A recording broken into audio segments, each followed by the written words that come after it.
أنفسنا ومن سيئات أعمالنا من يهدي الله فلا مضل له ومن يضلل فلا هادي له وأشهد أن لا إله إلا الله وحده لا شريك له وأشهد أن محمدا عبده ورسوله أما بعد فإن خير الحديث كتاب الله وخير الهدي هدي محمد صلى الله عليه وسلم وشر الأمور محدثاتها وكل محدثات بدعة وكل بدعة ضلالة وكل ضلالة في النار. أعوذ بالله السميع العليم من الشيطان الرجيم. بسم الله الرحمن الرحيم. يرفع الله الذين آمنوا منكم والذين أوتوا العلم درجات. وقال الله عز وجل في مكان آخر: اقرأ باسم ربك الذي خلق الإنسان من علق. اقرأ وربك الأكرم الذي علم بالقلم علم الإنسان ما لم يعلم. وقال النبي صلى الله عليه وسلم: خيركم من تعلم القرآن وعلمه.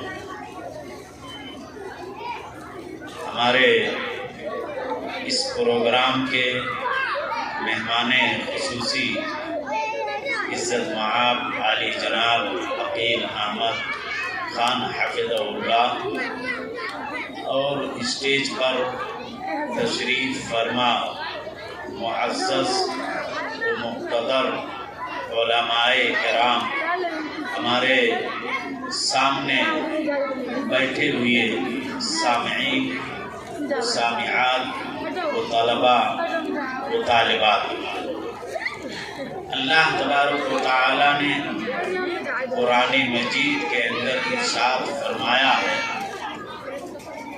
یرفع اللہ الذین آمنوا منکم والذین اوتوا العلم درجات، کہ اللہ تبارک و تعالی مومنوں کو اور اصحاب علم کو درجات اور مراتب کے ساتھ بلند کرتا ہے۔ دوسری جو آیت کریمہ میں نے پڑھی ہے وہ مشہور معروف جو غار حرا کے اندر اللہ کے نبی اکرم صلی اللہ علیہ وسلم پر حضرت جبریل امین لے کر کے آئے تھے اور آپ کے سامنے پیش کیا تھا، جیسا کہ سیرت ابن ہشام کے اندر یہ چیز مذکور ہے کہ جب جبریل امین نے اللہ کے نبی اکرم صلی اللہ علیہ وسلم کے سامنے قرآن کریم کی ان آیتوں کو پڑھنے کے سلسلے میں کہا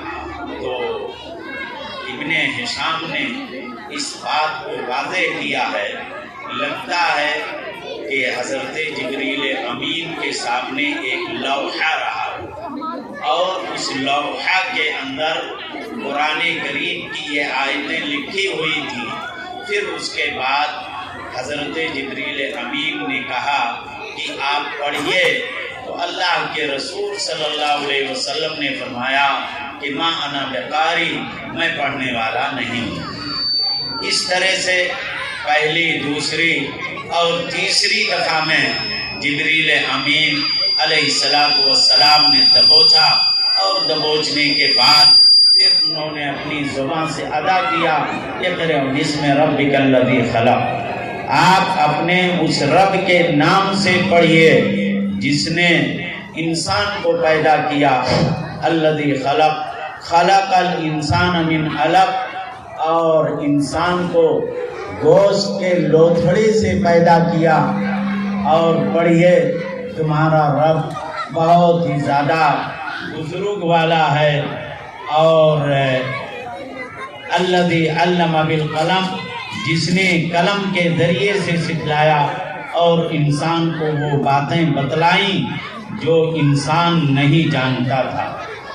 اللہ کے نبی اکرم صلی اللہ علیہ وسلم نے اسی مناسبت سے وہ حدیث نبوی پڑھی کہ دنیا کے اندر سب سے بہتر وہ انسان ہوگا کہ جو قرآن پڑھے اور قرآن سیکھے اور سکھلائے۔ اب یہاں یہ سوال اٹھتا ہے کہ بھائی علم کی فضیلت ہے اصحاب علم کی بھی فضیلت ہے، تو یہ علم کہاں سے حاصل ہوں گے؟ علم کے حاصل ہونے کی جگہ یہ ہمارے دینی مدارس اور اسلامی جامعات ہیں۔ اللہ کے نبی اکرم صلی اللہ علیہ وسلم نے بھی اسی علم اور شعور اور معرفت کے واسطے آپ نے مکہ مکرمہ کے اندر دار ارقم کو اپنایا تھا، اور دار ارقم کے اندر آپ صحابہ کرام کو تعلیم دیا کرتے تھے۔ لہذا ہمیں اور آپ کو یہ سمجھنا چاہیے کہ یقیناً ہندوستان کے اندر بالخصوص یہ دینی مدارس، اسلامی جامعات، اسلام کے قلعے ہیں، یہ مسلمانوں کے لیے پاور ہاؤس اور بجلی گھر کی حیثیت رکھتے ہیں۔ پوری دنیا میں اور خاص طور پر بر صغیر میں اسلام اور مسلمانوں کی شناخت اور ان کی پہچان زیادہ تر مدارس کی وجہ سے ہے۔ اسلامی شعائر کی حفاظت اور آئلی نظام کی حفاظت اور وجود و بقا میں مدارس کا کردار کسی سے مخفی اور پوشیدہ نہیں ہے۔ آج اگر اسلامی معاشرہ میں دینی رمق اور ایمانی حرارت، ایمانی غیرت اگر کچھ حرکت اور باقی ہے تو یہ فیض ہے، یہ احسان ہے اسی دینی مدارس کا۔ لیکن آج ہمیں اور آپ کو سوچنا چاہیے کہ یقیناً یہ دینی مدارس جہاں اسلام کے قلعے ہیں، وہیں ہمیں ان کی حفاظت بھی کرنی چاہیے۔ یہ خدیجۃ الکبریٰ کا تعلیمی مظاہرہ ہو رہا ہے۔ یقیناً انسانوں کو اس پنڈال کے اندر، ہمارے مسلمان بھائیوں کو چاہیے تھا کہ یہ پنڈال کے اندر کوئی جگہ باقی نہ رہتی۔ اگر کوئی مسلمان نہ آئے اور وہ اپنے کاموں کے اندر مشغول تھا تو جو بچیاں پڑھ رہی ہیں، ان بچیوں کے گارجین کو بھی چاہیے تھا کہ وہ ضرور اٹینڈ کرتے، وہ ضرور آ کر کے محفل کے اندر شریک ہوتے، اپنی بچیوں کے پروگرام کو سنتے، اور جو بھی علماء کرام وہ خطاب کرتے ان کو بھی سننا چاہیے تھا۔ لیکن آج ہمارے اور آپ کے اندر زبانی طور پر اسلام کا نام تو باقی رہ گیا، لیکن اسلام کے واسطے جہاں کوئی بھی قربانی پیش کرنے کی ضرورت پڑتی ہے، چاہے وہ مال کی ضرورت ہو، چاہے وہ وقت کی ضرورت ہو، تو ہم اور آپ کوسوں دور رہتے ہیں۔ یہی وجہیں ہیں کہ ہم اور آپ پیچھے جا رہے ہیں۔ ہمیں اور آپ کو پہلی تاریخ اور اسلامی تاریخ پر ہماری اور آپ کی نظر ہونی چاہیے۔ اللہ کے نبی اکرم صلی اللہ علیہ وسلم نے ہجرت کے بعد جو سب سے پہلا مدرسہ کھولا تھا وہ مسجد نبوی کے اندر کھولا تھا، اور اس مدرسے کے جو طلبہ تھے وہ اصحاب صفہ، ہمارے صحابہ کرام رضوان اللہ علیہم اجمعین تھے۔ اور اس اصحاب صفہ جب پہلی اسلامی درسگاہ کے معلم جو تھے وہ ہمارے نبی اکرم حضرت محمد مصطفیٰ صلی اللہ علیہ وسلم تھے۔ اسی لیے اللہ کے نبی اکرم صلی اللہ علیہ وسلم نے بذات خود بھی کہا کہ میں معلم بنا کر کے بھیجا گیا ہوں، میں تعلیم دینے والا بنا کر کے بھیجا گیا ہوں۔ لہذا ہمیں اور آپ کو علم کی جانب خصوصی توجہ دینی چاہیے، اور اسی لیے یہ بات میں کہتا بھی ہوں کہ یقیناً یہ دینی مدارس ہمارے عقائد کے، ہماری تہذیب و تمدن کے، ہماری حضارت و ثقافت کے، اور ہماری اسلامی شعائر کے یہ حفاظت کے آہنی قلعے ہیں۔ اگر ان مدارس اور اسلامی جامعات کی حفاظت نہ کی گئی تو یقیناً ہمیں پچھتانا پڑے گا۔ یہ دینی مدارس سب سے پہلے اللہ کی معرفت اور اس کی پہچان بتلاتے ہیں، عقیدہ کی صحیح کرنے کی تعلیم دیتے ہیں۔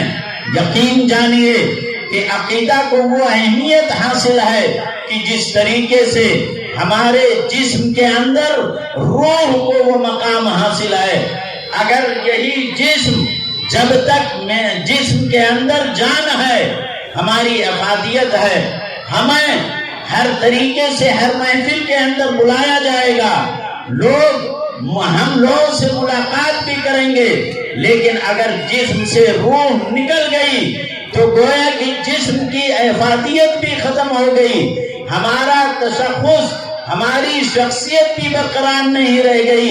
اسی طریقے سے یہ عقیدہ کا مسئلہ ہے، اور عقیدے کے مسئلے کے تعلق سے یہ بات کہی بھی جاتی ہے کہ جس طرح سے ہماری اسلامی مدارس ہماری قوم کے جسم کے ریڑھ کی ہڈی کی حیثیت رکھتے ہیں، ایسے ہی ہمارا عقیدہ بھی ہے۔ جس طرح سے جسم کے اندر اگر ریڑھ کی ہڈی نہ ہو تو ہمارا چلنا پھرنا، ہمارا اٹھنا بیٹھنا غیر ممکن ہو جائے گا، اسی طرح سے اگر ہمارا عقیدہ نہ صحیح ہو تو ہمیں مسلمان بن کر کے دنیا کے اندر زندگی گزارنا ہمارے لیے یہ بیکار سی بات ہے۔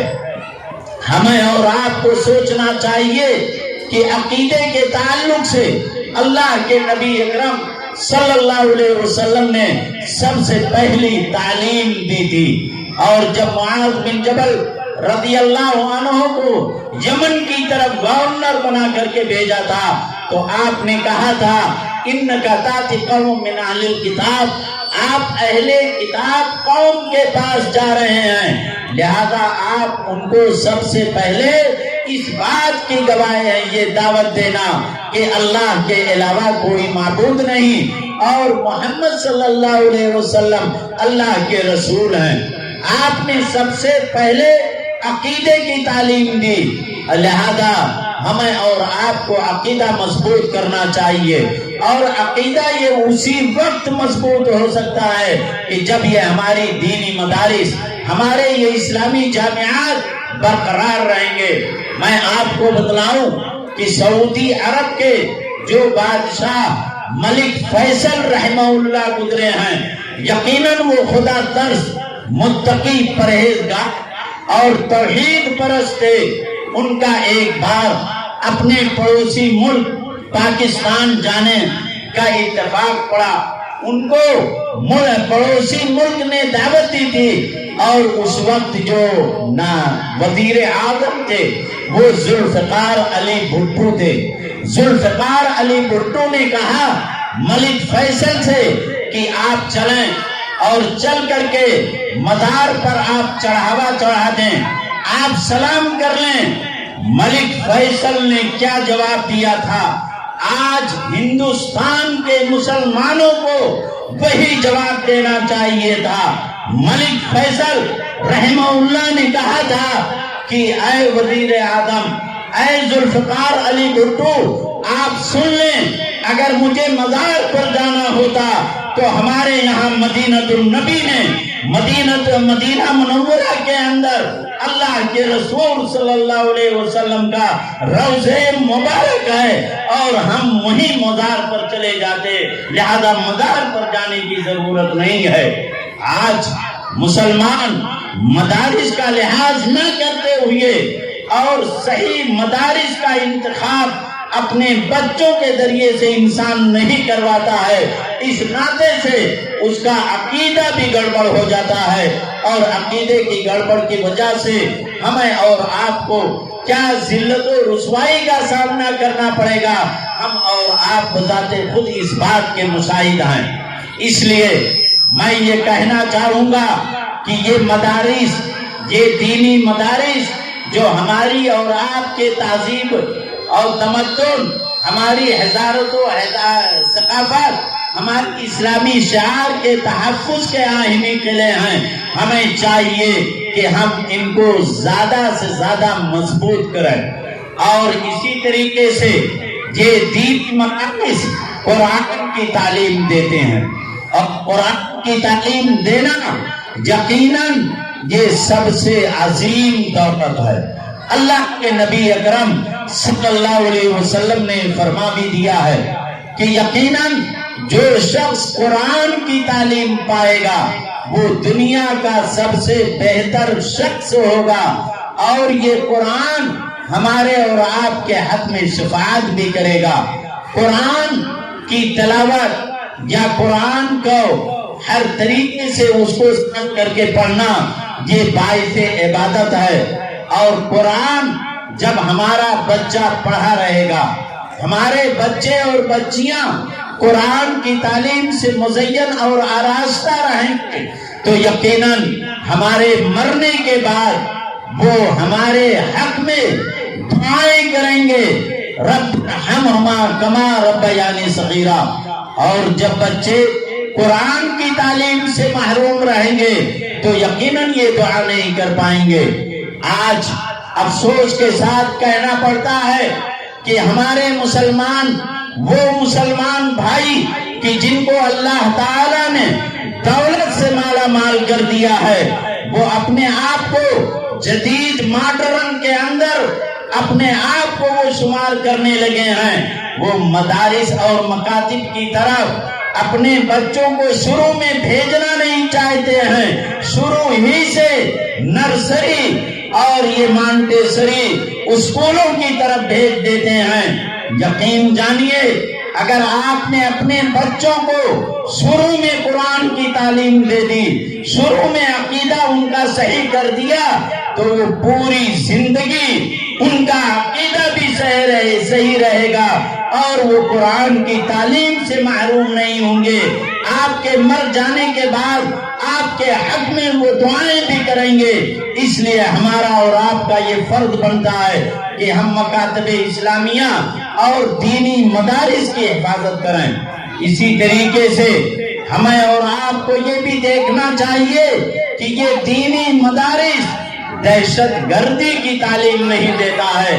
ہمارے حکمراں حضرات یا بعض ایسے متعصب قسم کے لوگ جن کو اللہ تعالیٰ نے اس دنیا کے اندر پیدا کر دیا ہے، وہ تعصب کی چشمک لگا کر کے مسلمانوں کے اوپر ہمیشہ اس بات کا نعرہ لگاتے ہیں کہ مدارس یہ دہشت گردی کی تعلیم دیتا ہے۔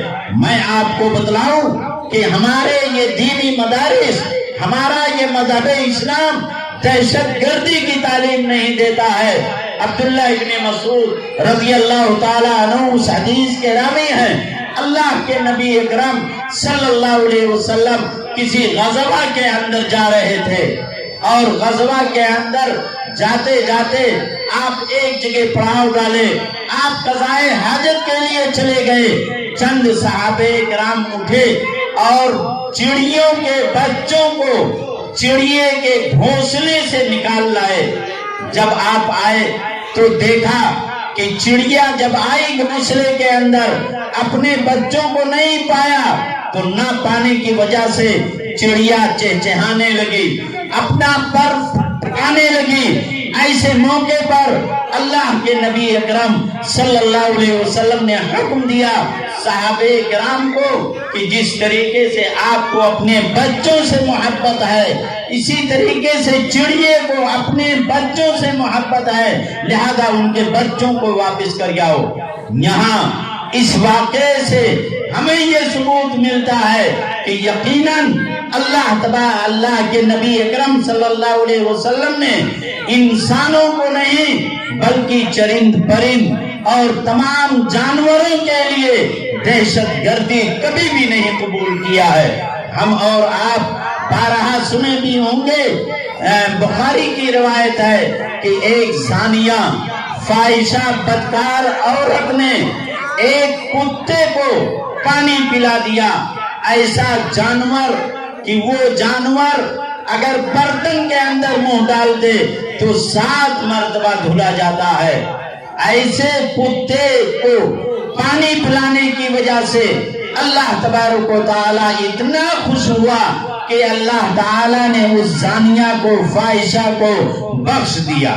اسی طرح سے وہ عورت کہ جس نے بلی کو باندھ لیا تھا، اور بلی کو باندھنے کے بعد اس نے نہ کھانا دیا، اس نے نہ پانی دیا، اور اس ناطے سے وہ بلی مر گئی۔ اللہ کے نبی اکرم صلی اللہ علیہ وسلم نے فرمایا کہ دخلت امرأۃ بحرۃ فی النار، ایک عورت بلی کی وجہ سے جہنم کے اندر چلی گئی۔ یہ تمام واقعات اس بات پر بین اور واضح اور روشن دلیل ہیں، سلطان برہان ہیں کہ اللہ کے نبی اکرم صلی اللہ علیہ وسلم نے ایسی تعلیم دی ہے کہ جس تعلیم سے محبت اور شفقت بڑھتی ہے۔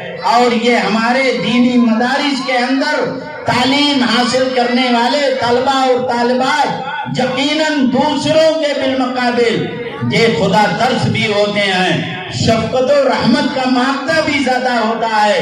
اس لیے ہمیں اور آپ کو سمجھنا چاہیے کہ یقیناً اس طرح کی باتوں کو سامنے رکھنا چاہیے۔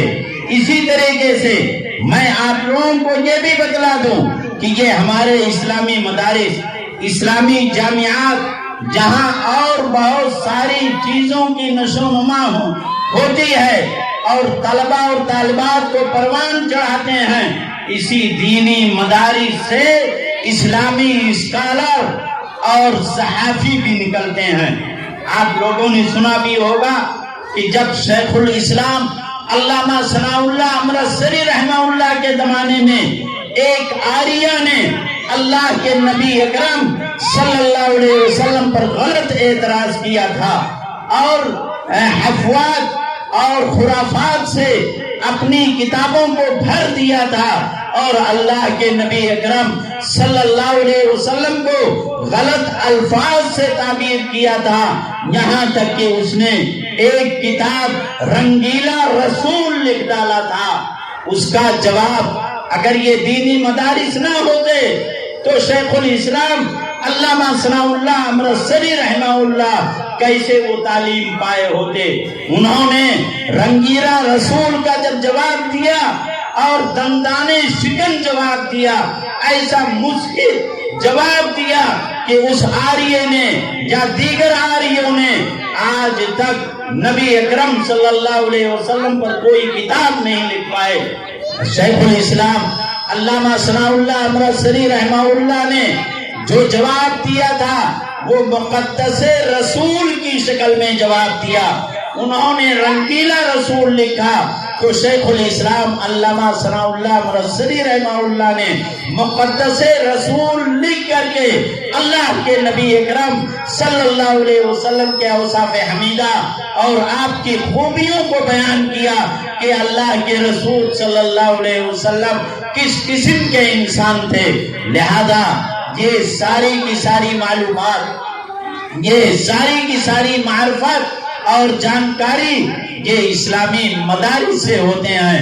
لہذا میں یہی کہوں گا کہ ہمارا اور آپ کا یہ فریضہ بنتا ہے کہ ہم ان اسلامی مدارس، اسلامی جامعات اور دینی مدارس، اور چاہے وہ بچیوں کا مدرسہ ہو چاہے وہ بچوں کا مدرسہ ہو، ہمیں اور آپ کو اس سلسلے میں ہر طرح سے کوشش کرنی چاہیے۔ آپ جو بھی اس طرح کا مالی قربانی بھی پیش کریں گے تو یقیناً اللہ کے نبی اکرم صلی اللہ علیہ وسلم کے قول کے مطابق یہ صدقے جاریہ کی شکل میں ہوگا۔ میں اسی حدیث کو پڑھ کر کے اپنی بات ختم کر دیتا ہوں۔ حضرت ابو ہریرہ رضی اللہ تعالیٰ عنہ اس حدیث کے راوی ہیں۔ آپ صلی اللہ علیہ وسلم نے فرمایا کہ اذا مات الانسان انقطع عنہ عملہ الا من ثلاثہ، الا من صدقۃ جاریہ او علم ينتفع به او ولد صالح يدعو له۔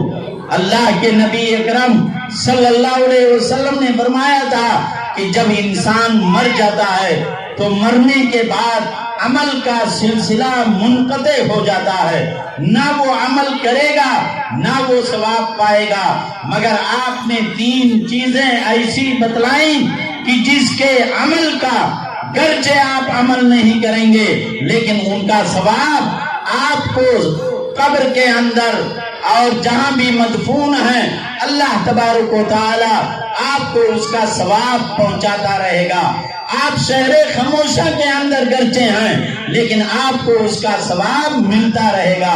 انہی میں سے صدقہ جاریہ ہے. صدقہ جاریہ میں سے آپ نے مسجد کی تعمیر کرا دی, آپ نے مدرسے کی تعمیر کرا دی, آپ نے نل اور پانی کا انتظام کرا دیا, تو یقیناً یہ صدقہ جاریہ ہیں.